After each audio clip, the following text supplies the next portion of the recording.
Hello and welcome everybody to this LinkedIn learning session, the Property Sisters LinkedIn learning session. I've structured this with a bit of content and we can have some discussions. So the idea is, I know that we've got a lot of intermediate and advanced users here. So the session is about each of us pitching in with tips and comments, because I think that some of us will know something that others don't, and vice versa.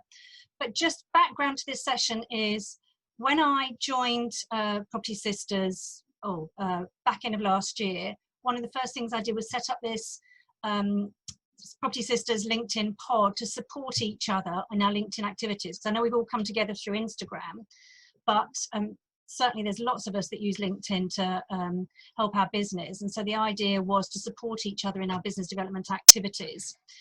And I've been part of a LinkedIn pod, and I'm a bit of an inactive member on another one. So that's kind of helped shape my view about what works well and what doesn't work so well on the LinkedIn pod. And maybe some of you are members of other LinkedIn pods as well. So there's learnings from that. So when we first started out, there's about half a dozen of us back in February, and now there's nearly 40 of us. So it's great, actually, the power and the support that we're all giving each other.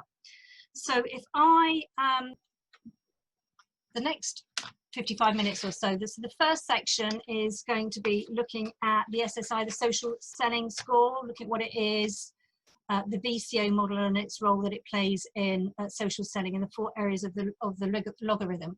Now, I think you're probably all familiar with the SSI, but we might not all be using it in the same way. We might have learnings from each other on that. Then have a section on optimizing, and I'll stop after the SSI section so that we can have a discussion. So if there's any comments or thoughts that you've got, I'll stop the screen share at that stage and we can have a discussion. Then look at optimizing our accounts, profiles, settings and privacy. Then I'll stop it after that section so we can have a conversation. And then I know that something's fascinating and useful for all of us are the advanced searches and Boolean searches, which I use, but probably not enough. And I know that some of you wanted to know about that. Then hashtags. I mean, I'd love to have a conversation about hashtags. I'm probably don't use them as well as I ought, but there's some interesting insights there on hashtags. And then a roundup of tips at the end, and I'm sure that you can all add to the list that I've already put together. So let's just look at the SSI. Now, I use this as a snapshot to measure my progress, but in case any of you haven't looked at your SSI, that's the URL to look at it. It's the Social Selling Index. It's a benchmark, or you can use it as a benchmark, which is what I do, and it's updated daily. So I know we had a bit of a blip not so long ago where all of our scores plummeted, but I think there was a bit of a glitch in the system and it rectified itself after a day or two. So the higher the score, the higher the visibility of your profile, and the more your content will be showing up in other people's feeds and is more likely to be shared. So the ideal would be to be over 65, but you start getting into the sweet spot of where you're really getting noticed and getting a lot of traction on LinkedIn when you're over 75. This was originally, it was originally created for the Sales Navigator. The slide got stuck there, but it's available for all of us who are on a basic account. I think that's most of us. Maybe we can chat about that after this section, but I'm certainly using the basic account, but I know that 1 or 2 in the group have got paid for accounts.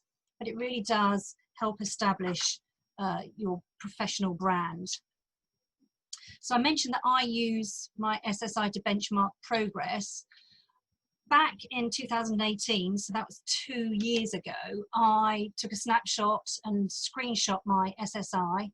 And so at that stage, my score was 65, so it was okay, which meant that I was in the top 1% of my industry, but only 17% within my network. So where I was doing okay was building relationships and on the branding, but not really in the areas of finding the right people and engaging with insights. And certainly I noticed that I'm not always proactive enough on going out and inviting the people who I want to connect with me. So that one is, as I mentioned, back in September 2018. And then I took another snapshot recently. It seems to be sticking. It might be because of the heat.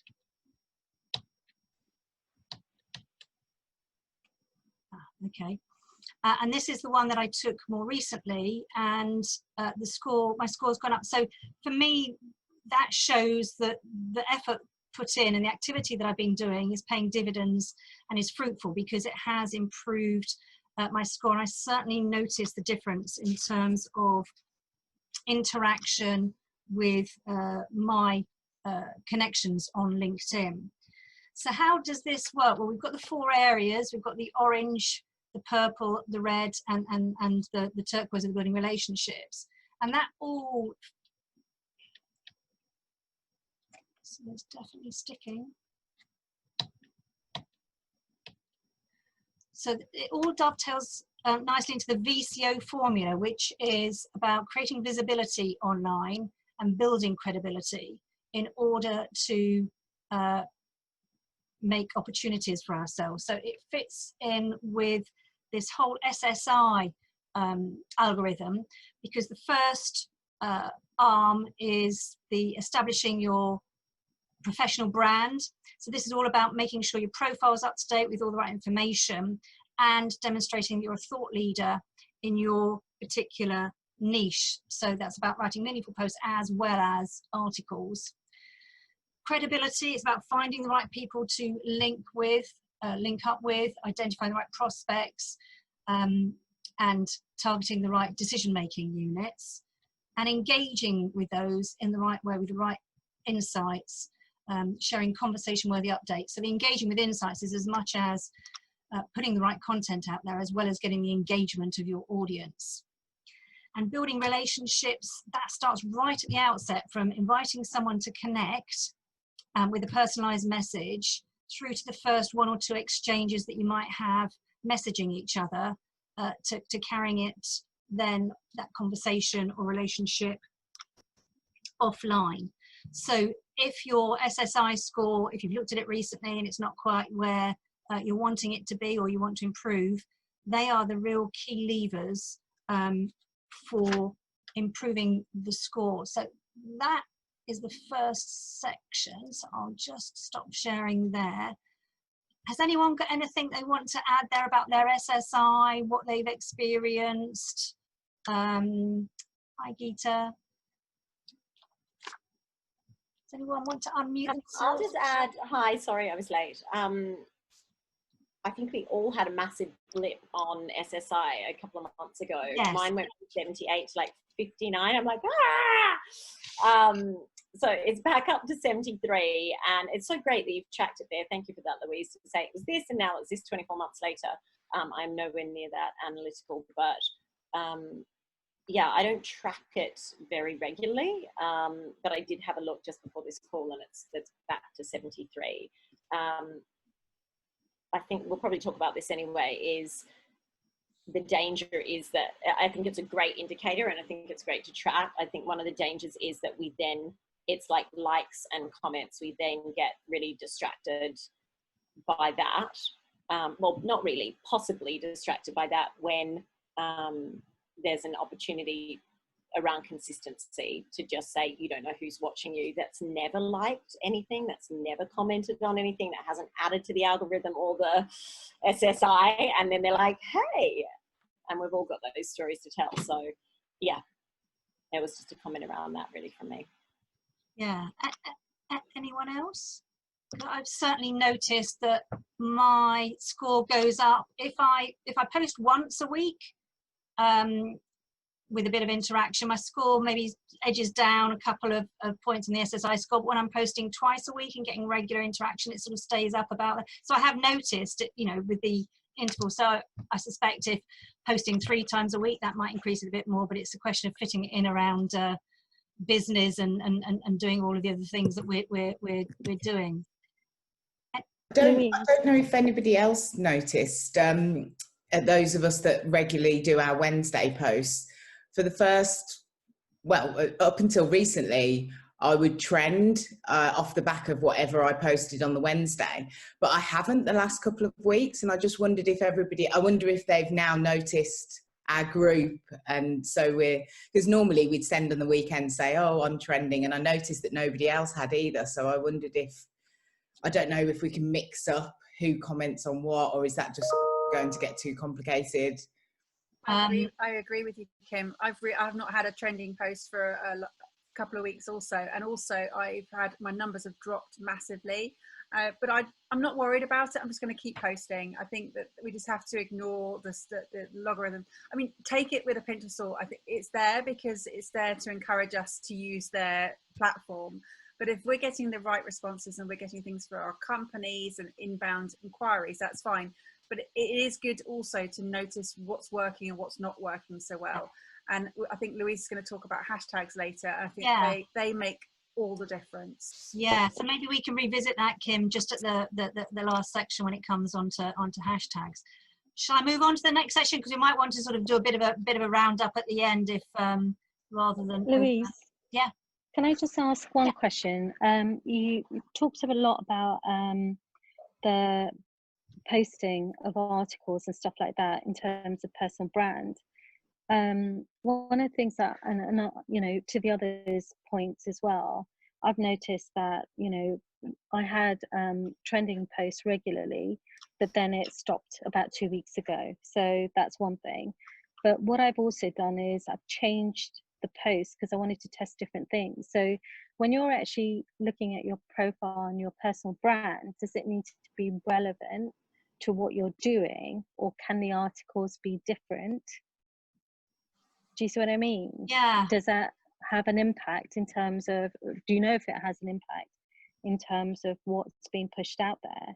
I do know from what I've been reading about on the hashtag trending thing that it works mixing the hashtags up. So I suspect that having slightly varied content rather than always being the same thing, I don't know about that. My scores more or less stay the same, and I end up posting not only about property but sometimes about immigration, or, you know, European countries, or COVID related stuff. I haven't noticed that has distracted at all, but I don't know whether, if you're talking something, you know, discussing nappies versus, you know, crowdfunding, I don't know at that extreme, because most of my topics are sort of related in some form or another, but they're not all exactly the same. I don't know what anyone else's view is on that. I don't.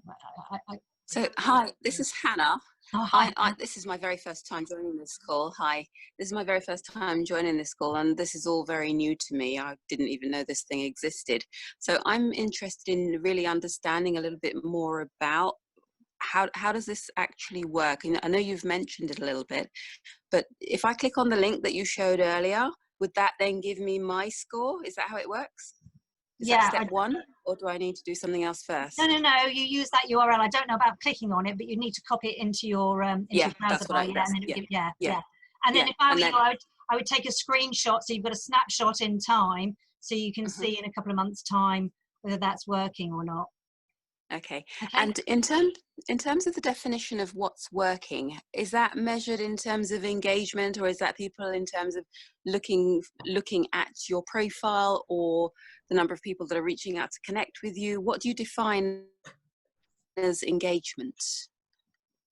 The number of people that are interacting with your posts, who are requesting, you know, to connect with you.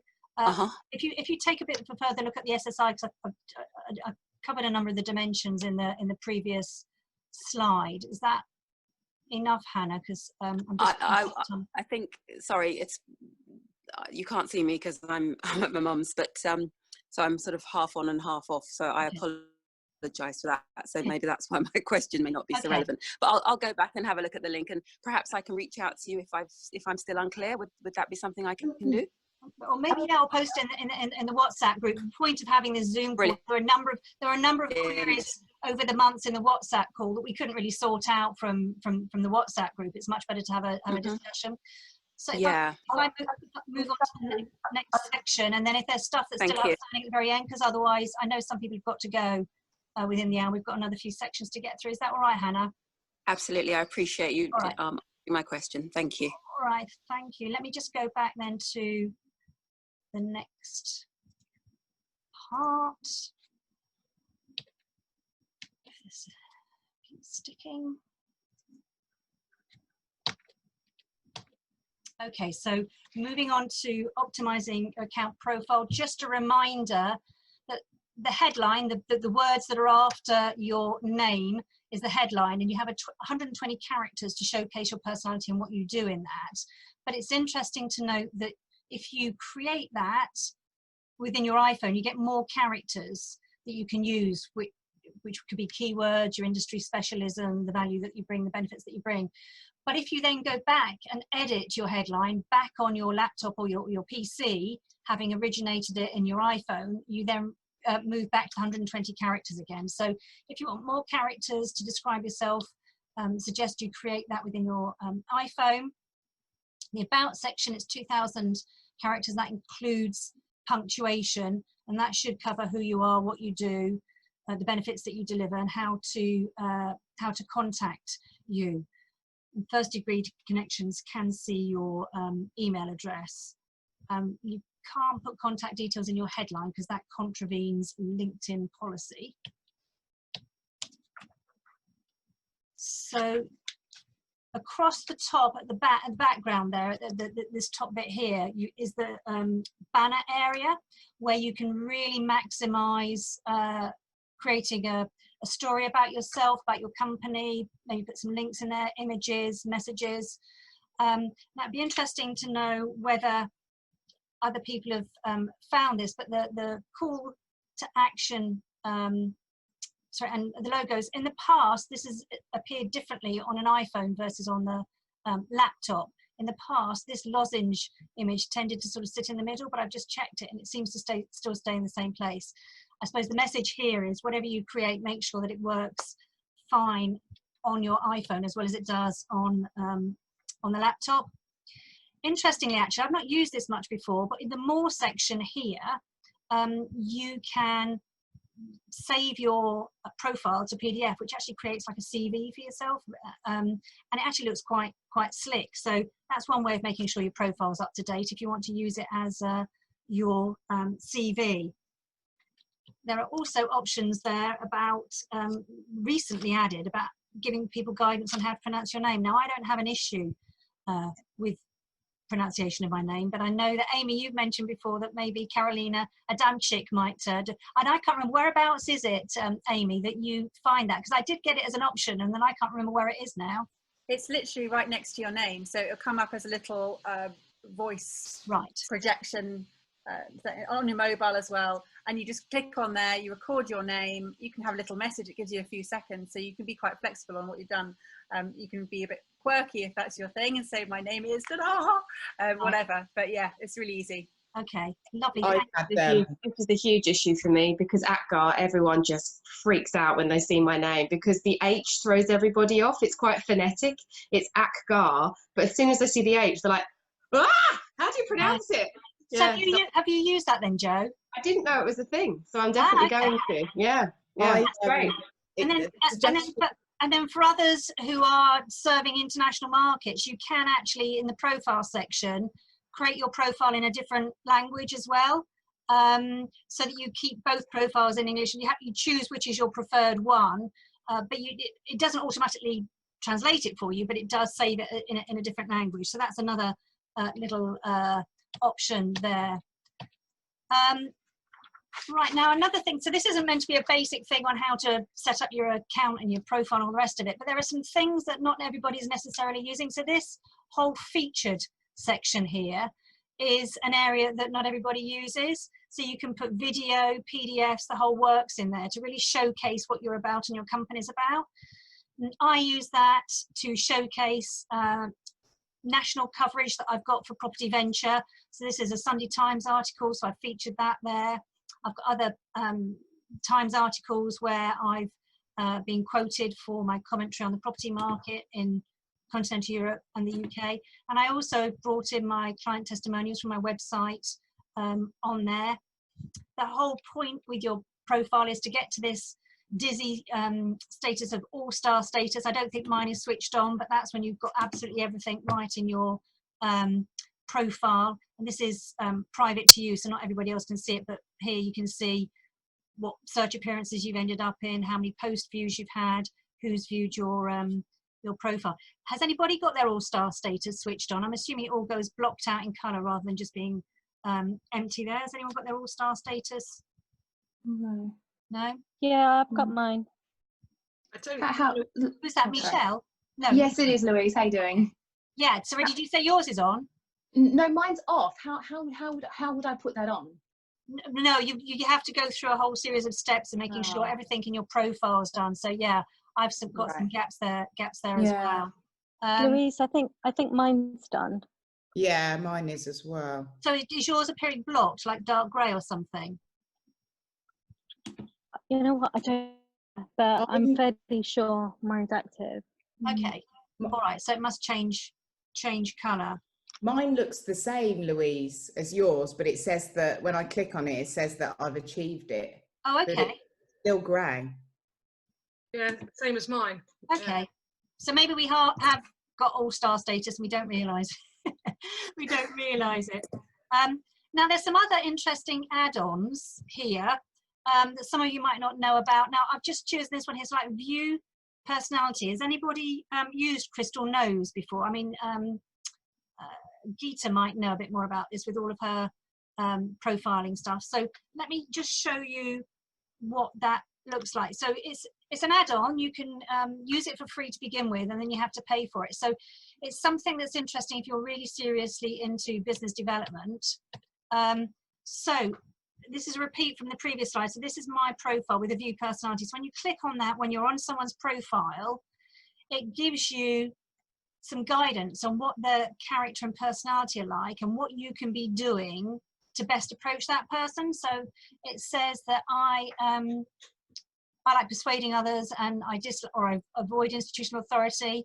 If someone's dealing with me, they ought to be assertive. And then you scroll down and it gives like a disc profile here of the personality that you're looking at, and then gives you some hints as to what comes naturally for that person, what they're motivated by.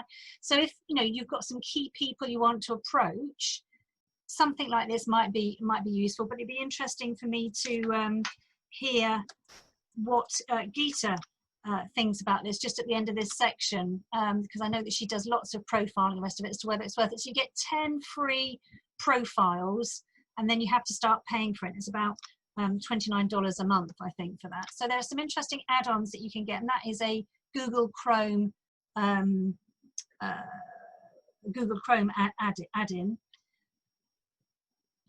So another thing about visibility, in some respects you want other people, this is in the settings panel, the privacy settings, profile viewing options.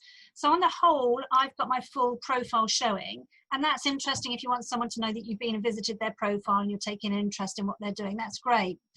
But sometimes I want to do due diligence on someone and sort of check out whether they are who they say they are and all the rest of it.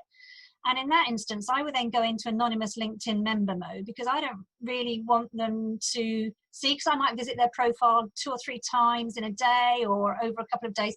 And I don't want it to seem like I'm stalking someone, but I'm still wanting to sort of check things out. So I will click on the anonymous bit here to do that, but then switch it back, because if you stay in anonymous mode, it doesn't reveal all of the people's names who have been looking at your profile. So that's just something that I do. It'd be interesting to see if any of you do the same thing. And it's also worth playing around with your settings. So you're checking how much personal information you're revealing to everyone, whether it's to public in general or whether it's just to your network. And who else sees your network? I've been into the settings and I don't show everybody who's in my network to people who are trying to connect with me, because there have been some occasions where some people just want to get into your network to then just sort of approach all of your network. So there are various things that are quite powerful and useful in the account settings and visibility, which not everyone's aware of, but clearly that doesn't prevent someone seeing who else they're, if you've got mutual connections, they can still see those, but they can't see who else is in your network that they're not already connected to. So avoid getting your account blocked. These are some tips here that this is a mix of tips from different sources. So like Sam Rattling, there's also, I think Geeta posted some comments once in the WhatsApp group, and there's also another lady whose work at some content I've used, Norma Foster of No Fuss Group. But one of the things here is 50 connection requests is the limit now versus 200.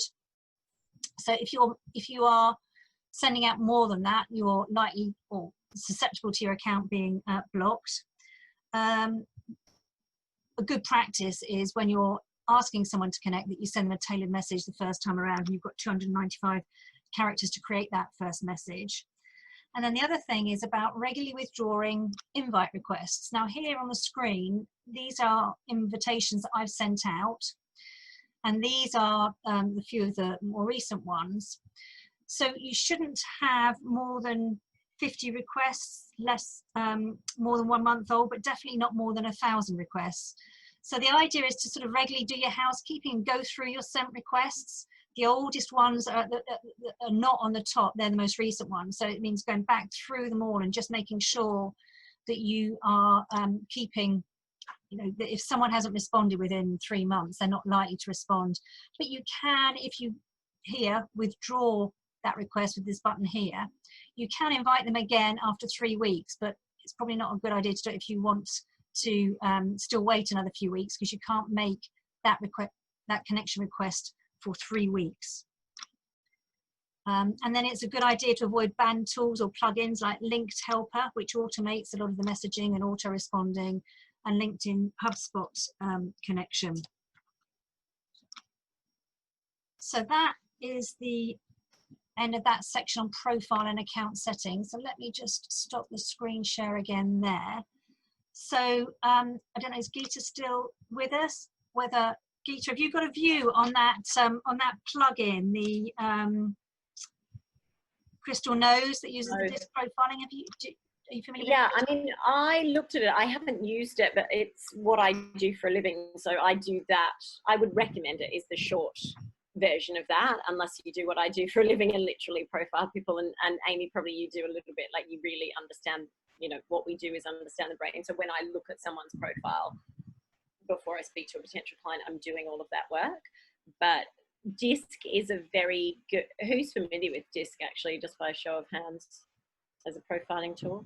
Yeah, it's actually really, really valuable because there's a lot of online free information. The profiling tool I use is more scientific, but you know, costs a lot of money. So I'd highly, highly recommend that you use that free tool, because that amount of intel into how to then connect and communicate and share with that person is going to give you a massive advantage, even if it's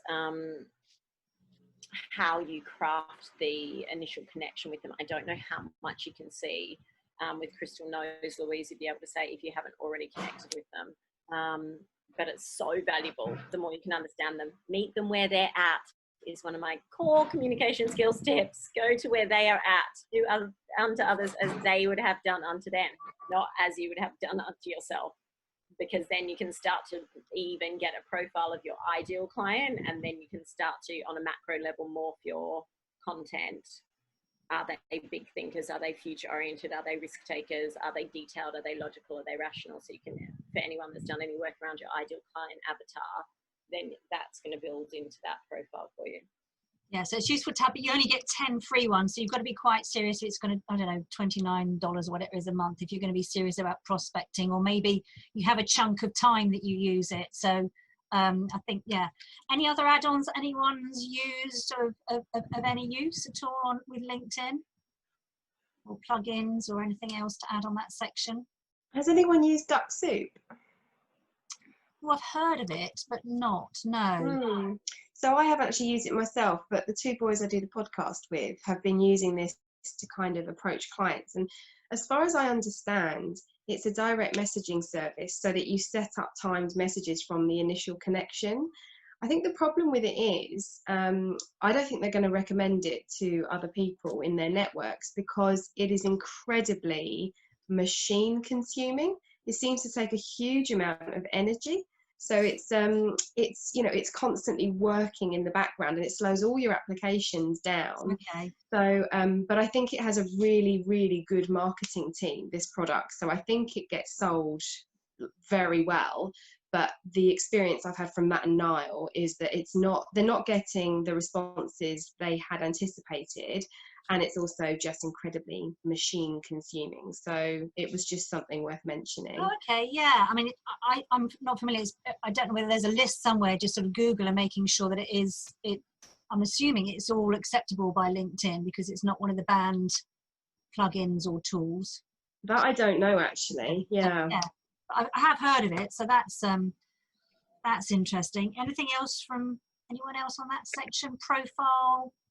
Have you all been using your featured sections? And no. Sorry, I had a quick Yes. question on the featured part. You said that you had a link to testimonials on your website. Yeah. Did you create a post sharing those testimonials and then you pinned it? Or No, I just used the URL in it. I think I'd have to go back. See, I created it quite some time ago. Yeah, I just wondered if you have to create a post before you can feature it, or whether you can just put your own features. No, I don't think I did actually. Okay. I have to go back and check. But if you play around in that section, Yeah. Okay. Okay. Shall I just go on to the next section that we can have, which is the searches and the Boolean? Shall I just go back to the screen share?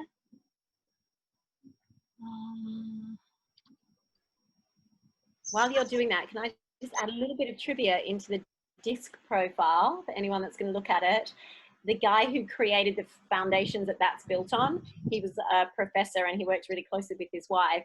He created the first lie detector test, and he also was the writer of Wonder Woman. So that's why Wonder Woman has a lasso of truth, because he and his wife created that lie detector test, which goes around their chest, which is why I'm building an army of millions and millions of Wonder Women, full of wonder. He's amazing. So as a little bit of trivia on the side, if you look into DISC, he actually created the fundamentals that that's built on.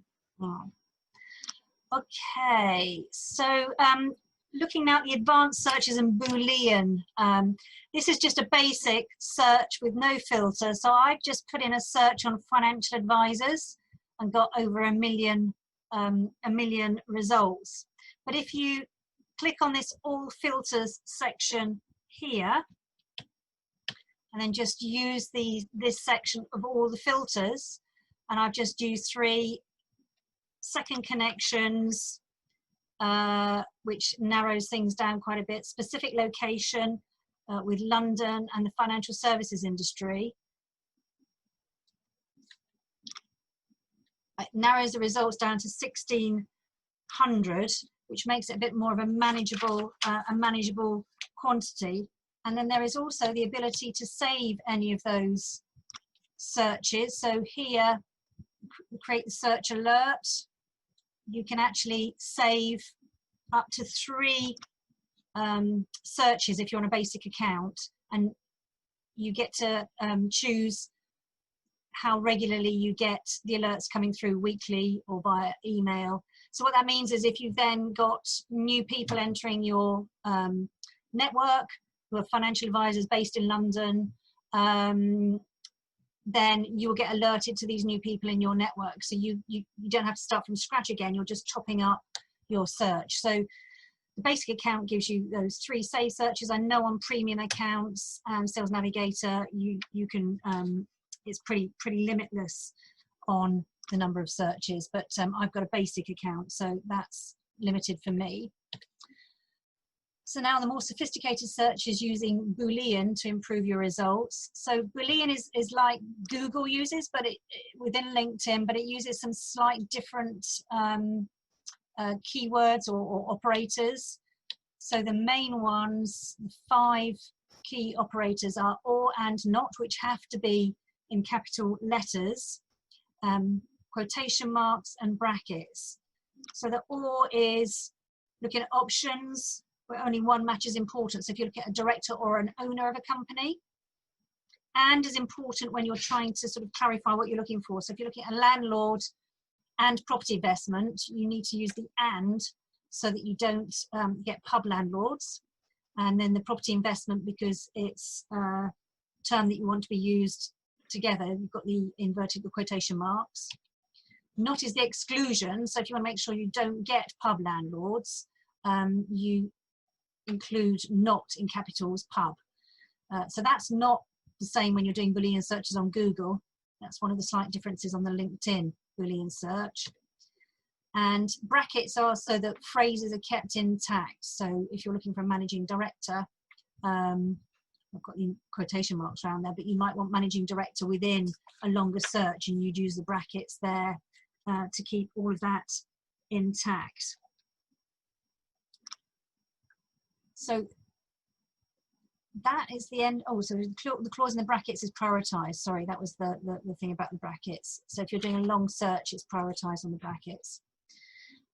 I'll come out of this again. How many of you are using Boolean search at the minute? I remember Alexandra saying you did when you were looking for local investors, because I know I've used it before when I've been looking for expat investors, because I recently did a webinar, tax webinar, wanted to find lots of expats, and I used the Boolean searches to hook up with more expats to invite them to that webinar. Yeah, so I used mine to find local letting agents and estate agents in Stoke-on-Trent, and then I also used it to find local property investors who are our clients for our construction company, and it was incredibly effective, and my SSI score shot through the roof. So I went from 54 1 week to 70 about 3 weeks later. So was it on that bit about building relationships? Because that would have probably made you more proactive in looking for people to connect with on LinkedIn. Yeah, so it helped me grow my network from 400 when we had that call with Sam to now, I think over 1,000. But they were all relevant people to my network. So they were fellow architects, fellow investors, and it helps that I do many different things so I can approach many different people. But it seemed to make me more discoverable. So I got a lot more requests in return. So it seems to all be a cycle. But I sent a personalized message to every single person. I copy pasted it and changed the name, but I made sure everybody got a message. Yeah, and I mean, it's hard to tell, isn't it? Because as people link up with you, it might, or accept your invitation, that might take a period of 4 weeks before, because not everybody uses LinkedIn at the same frequency level. But yeah, I'm sure that would shoot up your acceptance level as well to sort of 70–80% when you send personalized messages. Yeah, and then I've asked my VA to help me keep that communication going. So if someone sends a question that she knows the answer to, she'll respond. And we've started sending birthday messages to everybody in our network. So my VA deals with that. So that really helps with the engagement. And sometimes it sparks a conversation with people that I haven't spoken to in years or new contacts. That's a nice touch. Anyone else on Boolean or searches? I love the fact you can save those searches. I didn't know that, Louise, so that's really helpful. Oh, good. Yeah. I wondered with that, I'm quite sporadic. It's if I have a spare half an hour, I'll remember to do the Boolean search, but then people might accept and I forget who I've actually looked out for, as opposed to, you know, all the requests that come through. Is there a way of sorting through in your connections, like even most recent, or the most recent ones tend to sit on top. When I, for example, if I've been to an event or on a webinar and I've connected up with some people, I would tend to sort of keep a check of who it is that I've invited, just to see, you know, what works well and what doesn't, and maybe refer back to a week or so later. And I know that response levels are a lot higher when there's some personalization and some relevance to the invite. So apart from manually doing that, I don't know if anyone else has got a better method, but mine's quite manual. Yeah, the personalized message helps you remember why you contacted them in the first place. If you said, you know, it was a pleasure to meet you at the event last night, then you'll know, even if it's a week later, why you contacted them. Yeah, I have had people accept invite requests like 2-3 months down the line, and I've completely forgotten about something. And I was, oh my goodness, that was from that event. So yes, it does, because it stays in the messaging, doesn't it? So whenever you're messaging those people again next time around. And my understanding is also, if you have a second or third messaging going backwards and forwards after they connect, then your content is more likely to show up in their feed. So that's something that I've read as well. So it enforces that building relationships and getting your profile and content out there. Okay, let me move on to the next section, which is hashtags, before we get into a roundup, and then we can have a bit of a chat. So I know that maybe one or two might have to go off. So let me go back to the screen share.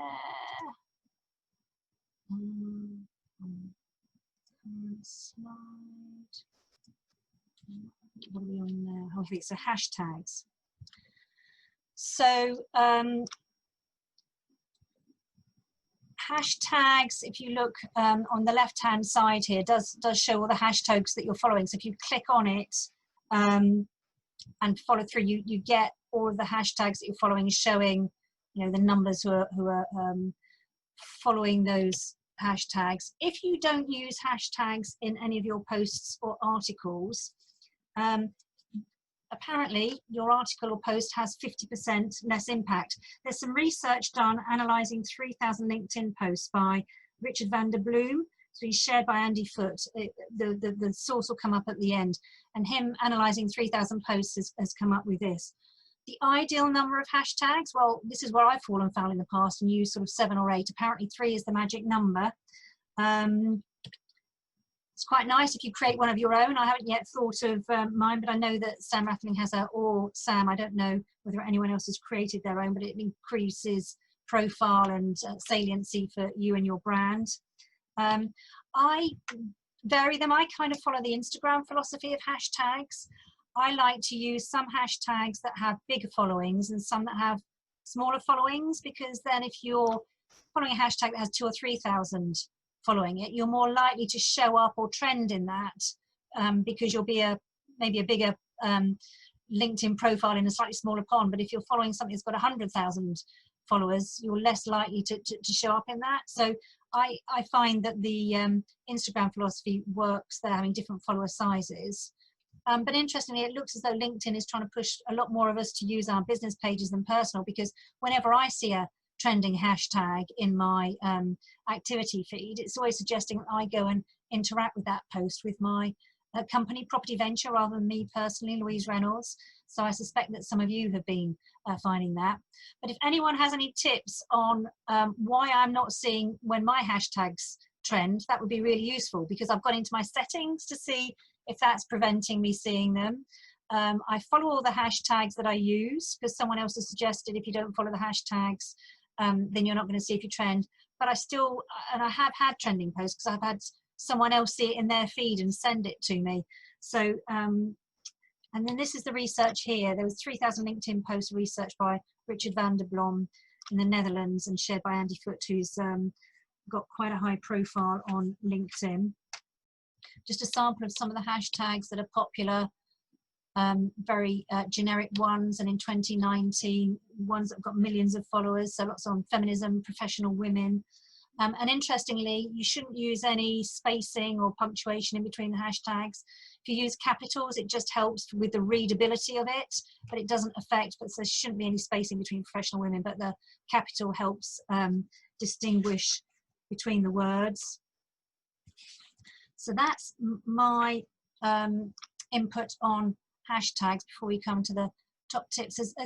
Apart from the conversation we're having earlier on about hashtags, people have been finding they're not trending recently.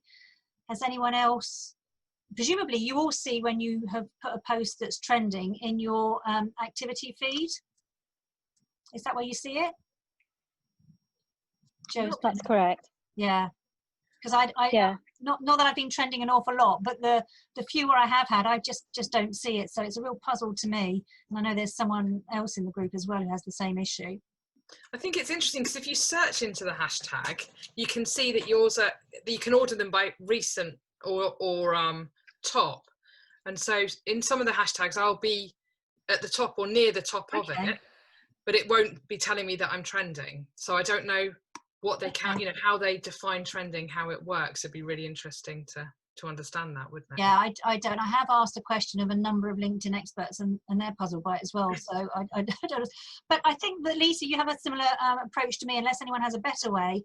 I've picked the hashtags that I've used. I've created a list. In the search bar, I put in hashtags like property or UK property, and I check out how many followers they have. But that's been quite a manual, laborious process, sticking each one in the search bar and then seeing the number of followers. And then I've created a list of my hashtags, and then I just use 2 or 3 of those that are relevant for that particular article or post. I don't know if anyone has a better, less laborious manual way of finding hashtags that they might want to use and the number of followers on them.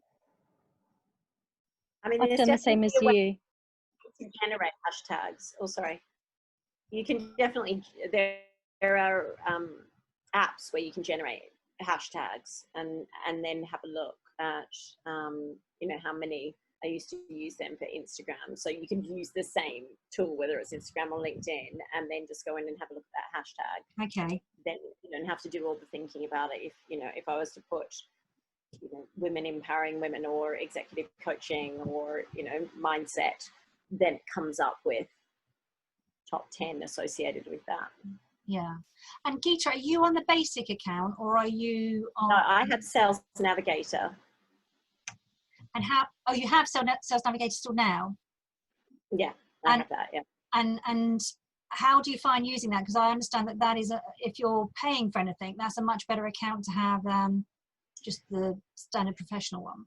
Yeah, I mean, it works for me because I'm trying to get to the 1 billion lives. So there's quite a lot of how do I build the platform that's going to be global. So, and I think Sam spoke about this on her webinar as well. I you had the premium one for a little while. And as she said, I think as well, it's not particularly worth the investment. If you're going to invest, then I would say just go straight to Sales Navigator. There's just, yeah, I mean, it's less limiting than kind of trying to do it the halfway. But obviously I know it's an investment, but if you're looking at, you know, the bigger funnel of, you know, how do I create that platform, or even if you want to get tighter and more specific, there's just so many more ways. You can even, you know, you can tag people and save them even if you're not connected to them, so you can see when they're posting, and then you can begin a relationship with them that way. So particularly if you're engaging with people at a very senior level who may not, you know, you're trying to get clients, investors that are rarely on there, you don't want to just miss that moment when they've commented on something or they're in the news on LinkedIn or anything like that. There's ways that you can save it without actually even being connected to them. So it's really valuable.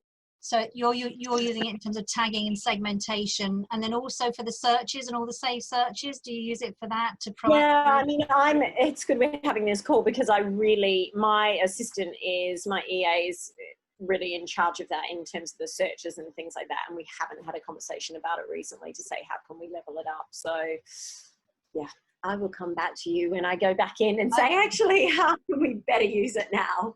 Okay. All right, let me. Can I just ask a quick question? It's Hannah. May I ask a quick question? And that is it worth posting in your profile and then posting in specific groups on LinkedIn, or is it worth just posting on your own profile? Lisa's nodding there.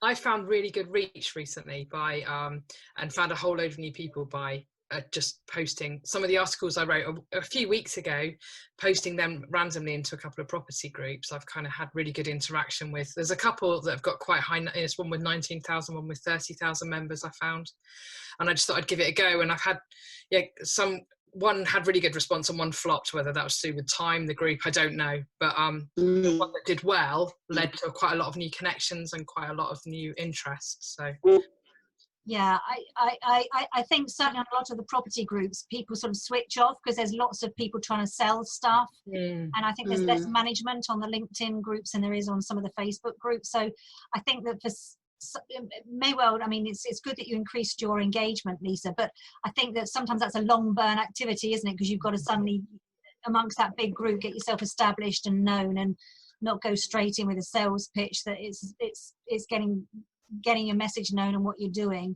And it was a LinkedIn article, so whether it was the fact that LinkedIn liked the fact it was an article I was resharing into a LinkedIn group, I don't know, but that seemed to, you know, it seemed to do well. Like I said, one did well, one flopped, so I'll keep playing around with it. Thank you. And was that the same article that you shared into the group? Yeah. Is there a particular time of day? Well, Hannah, we've got our WhatsApp group where on a Wednesday at lunchtime we all post and support each other, because we've identified as a group that is a good time to post. I think generally it can be first thing in the morning, middle of the day, and at the end, and it depends who your target audience is. You know, if you're dealing with executives who might not have much time during the week, maybe they're looking a bit more at the weekend. But certainly for our WhatsApp group, Wednesday lunchtime is the sweet spot for all of us to post. Okay. Oh, okay, thank you. Yeah, I was trying to understand if that applies to, for example, Lisa's post where she said it was trending. Did she notice that that was one that was posted at 8 o'clock versus 12 o'clock or 4 o'clock? That's what I was trying to understand. All the trending ones I've done have been the ones that you guys have all supported me with from the Wednesday lunchtime. That's been, yeah, it's been really powerful. Thank you. Right, let me just finish the last couple of slides, and then sort of see if anyone's got anything else that they want to add in. Sticking again. Right, so just a roundup of the tips. Account profile management, tailored message, I think we've covered enough. Creating a simple template. Due diligence, if that's what you want to do, browsing anonymously is useful. Regular housekeeping to avoid the account getting disabled. That includes invites that you've sent out. Posts, best interactivity. If you get interactions and tractions within 24 hours and ideally within 1 hour, and that's what we've geared to within our WhatsApp support pod. You'll post them more visible in others' feeds if you've exchanged messages at the outset. You need 10 comments before you get any statistics. That works for posts and for videos, and then you can use the stats to work out what's working for you and what isn't. Boolean, just be sensible on the number of Boolean searches you do on a basic account, because if you do too many, it will flag your account up and you'll be approached for going towards the paid version, and if you don't, that may well be frowned upon. Tagging, now this is interesting. I have sometimes seen people tag lots and lots of people in their posts who have got nothing to do with the posts that they've put up. My understanding from what I've picked up is that can actually work against you if you're tagging 20 or so people and only 2 people come and interact with your post. I think that can be go against you. So it's a good idea to tag the people who are likely to come along and visit and for whom it is relevant. Premium and Sales Navigator, we sort of touched a bit with Geeta there. You know, you've got advanced searches, unlimited searches. You can save your Boolean searches, and Premium and Sales Navigator gives you that much more. As you were saying, Geeta, you can tag people and it's better for prospecting. So I think that is the end of the slides. So we've just got the last few minutes there. Any more comments or anything anyone else wants to add? Any tips? Yeah, I just wanted to say that I have noticed, whilst I haven't been receiving your trending post, I have been receiving messages saying people are reacting to your post, which doesn't, and I don't know if anyone else has as well. Yeah, Joe has, and Geeta. So I don't know whether they've replaced the trending with something, because if we're not, all of us are not getting trending, but we're all getting those posts, maybe they're just trying something new. Yeah, but you have seen your own post trending in the past, haven't you, in your feed? I never have. I never have. So there's something with my profile on my account that is preventing me from seeing that, because I scroll all the way down and nothing. And I regularly have you messaged LinkedIn and asked them for some help? you gone to the help desk? I did start looking through. I did ask a couple of LinkedIn experts, but I think that may well be my my next port of call. Yeah, thanks. Yeah. Anyone else want to add what's working well for them or not so well on LinkedIn, apart from we're not sort of seeing the trending hashtags? Louise, it's Michelle. Hi, Michelle. Yeah. Hi. I just want to say this has been so helpful, so beneficial. I literally am a rookie when it comes to LinkedIn. So I basically started a social media presence recently for my business, but I've had an associate doing it, and I've basically been concentrating on one platform at a time. So I started with Instagram and Facebook, and obviously I know from all my corporate real estate, past that LinkedIn is the way to go. But I'm just really a rookie. So all of these tips have just been so helpful. I was wondering if you can share this deck or if you're able to share it after, because I was trying to write as many notes as quickly as possible, but kind of missed quite a few things. So.